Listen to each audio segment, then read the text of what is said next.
Hey folks, welcome to Economic Observations. My name is Chris.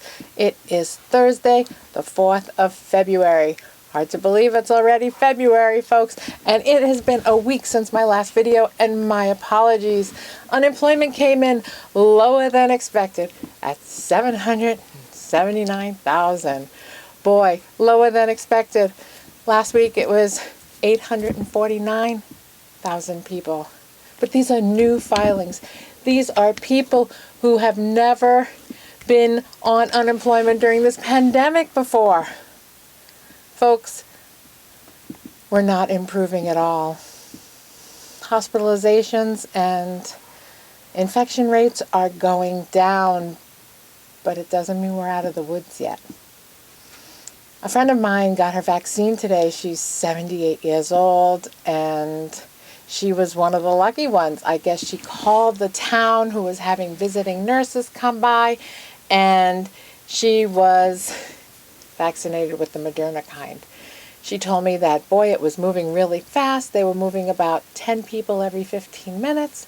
So on my account, 8 hours, 40 an hour. It was substantial numbers today, right? Over 300 vaccines should have been going into the arms of people.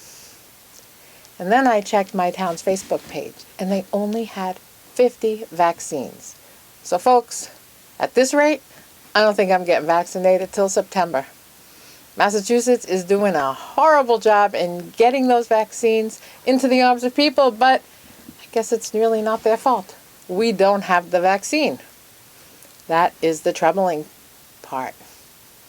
Anyway, while unemployment rises, the Gamestop short squeeze seems to have come to an end. The price was in the 50s on the close today, and it seems like a lot of people lost a lot of money. Also, in looking further into this, like, if people don't really understand how or why Robinhood did what it did with regards to halting trading and stuff, and there's a lot that goes into it. Post-trade, there's a reason why that when you buy a stock, is trade date and settlement date isn't for 3 days.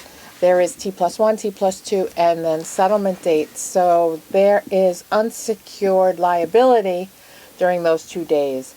And DTC, which is the Depository Trust Company, needs to make sure that all those purchases are going to be paid for. And I guess some of these smaller app-style retail kind of online stock market applications aren't made for the volumes that happened.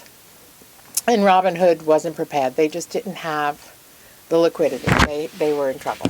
That Reddit group for GameStop, to the moon, the Wall Street bets, it was a little suspicious to me because it grew by, I think it started at 2 million and it went to 8.5 million, maybe even more than that. But they weren't all retail people that joined, right? When this started going crazy, and when the short squeeze started happening, hedge funds and institutional traders joined that group, posing as individuals. They helped prop up the price of those shares, and in the process made millions of dollars doing it. And it wasn't necessarily the retail person. Yeah, the retail person was buying a few shares, and maybe some of them were buying more than a few shares, but the retailers couldn't be successful doing that without the help of the big guys. And that's just the way it is. And unfortunately, probably a lot of the small guys who held diamond hands got screwed. Because a lot of the institutional investors came in, bought and sold, and they're the ones that made a lot of money.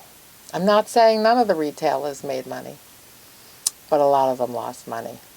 And that just goes to show you can't mess around with big money, huh? It's really unfortunate that had to happen. But some of those people still have diamond hands. But Robinhood is restricting the purchase of more than 100 shares at a time.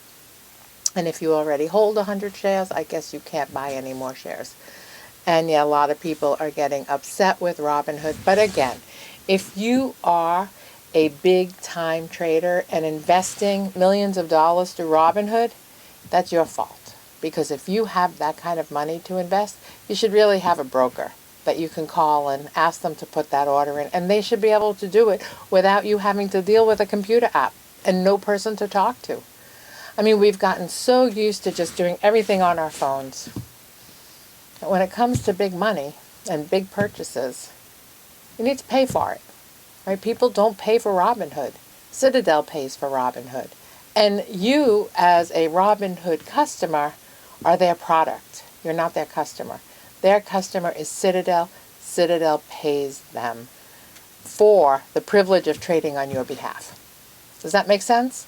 So, in effect, what Robinhood is they're just gathering orders, large amounts of small trades, and giving them to Citadel as 500,000 share order.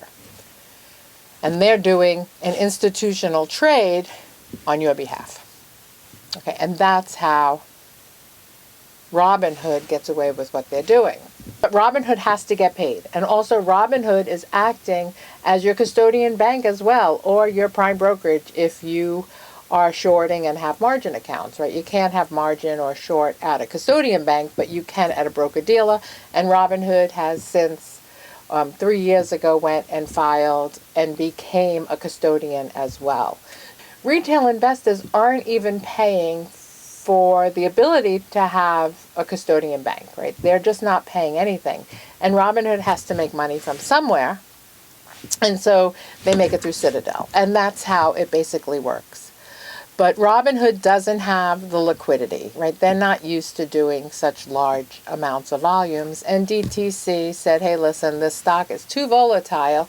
We really need to get some collateral. And now we're asking for 100% of the worth of the trades. Because if someone bought it at 465, which we know they did, right? Because for everyone who buys, someone sells, right? So there's a buyer and seller to every transaction.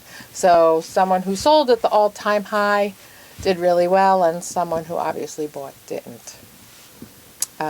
So there's been a lot of controversy about Robinhood. Wall Street was my life. I grew up in New York. I worked for Goldman Sachs for 25 years, and I can tell you that if you really want to play with the big boys and you have millions to invest, hire an investment advisor. So they looked at some of the SEC filings for the purchases of Gamestop over that time period, and they learned that Fidelity Investments and BlackRock were two of the biggest players involved. So it was in fact institutional trades that did drive it up. Some other things. I was listening to NPR, and while so many people are hurting and they're being laid off, there are some industries that are doing really well, right? We all know that restaurants, hospitality, anything that large group venues, conferences, event planners, airlines, vacations, all that stuff is being hit really hard. But this is truly, in fact, a K-shaped recovery. Because I was listening to NPR and I was listening to, of all things, a woman who started a farm fresh flowers. I think that's what the name of it is. And she was talking about the growth of her business during COVID. She did 100 times the revenue as she did the previous year. She said she spends $100,000 a month on PPP and COVID protections, right? Whether it be testing their staff, sanitizing all the workstations, making sure all the drivers and the warehouse staff are protected, PPE, N95 masks, whatever it is. She spends $100,000 a month.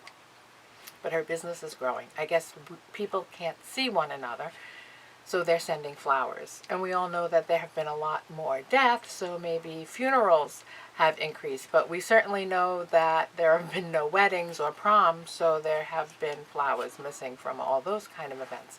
But I was really surprised. She said her business, get this, revenue, $100 million in flowers. Unbelievable. And yet I talk to my colleagues in Tanzania every day. I talk to them every day. And they have those 50-acre greenhouses where they grow roses and chrysanthemums and carnations and succulents, right? And they sell them mostly to Europe. And that business has been devastated. There's no export out of Tanzania. And thousands of people have lost their jobs. And I know close to our school there are 5 different flower companies, and we call them Plastic City because they're these gigantic greenhouses on, 40 acres of land. And apparently they're all closed. And yeah, it's really devastating what's going on there. But anyway, $100 million in flowers. So this is really a K-shaped recovery, folks. Oh, there's another thing I wanted to talk about. So how are people spending money? Stimulus checks. This is really interesting too. And there's a lot of concern about, should we issue more stimulus checks? Are we issuing it to the wrong people? Do people who make a lot of money deserve any more? And then where does the stimulus checks go? So they found out that if they had less than X amount of dollars, I think it was, if they had less than $500 in their bank account, their stimulus check, well, $600, can't go far, but it went to food, rent, or utilities, right? Or even paying down debt. It did not go to stimulate the economy.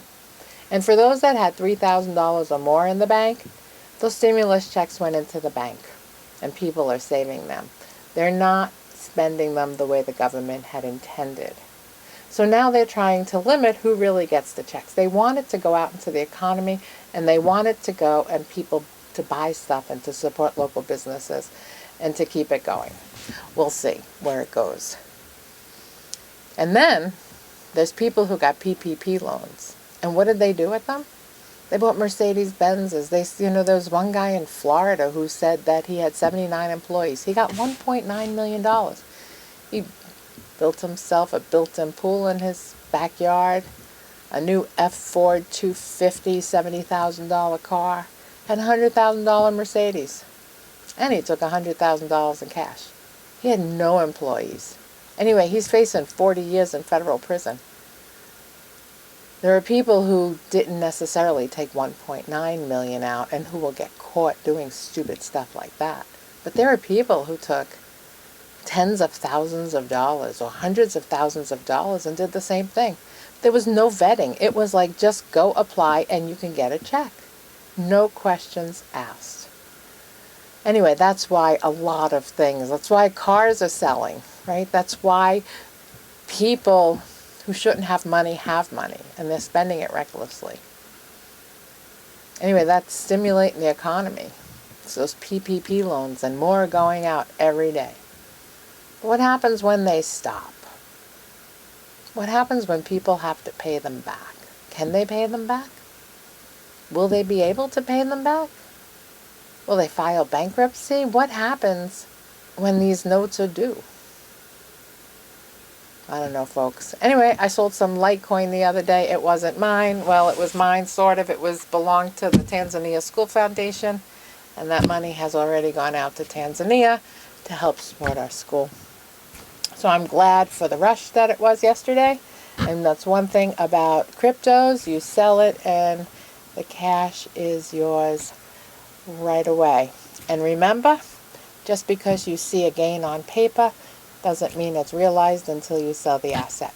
All right, folks, thanks for watching. I know I talked about a lot of different things today. Sorry I have been MIA, but I look forward to talking to you soon. Have a great day. Thanks, guys.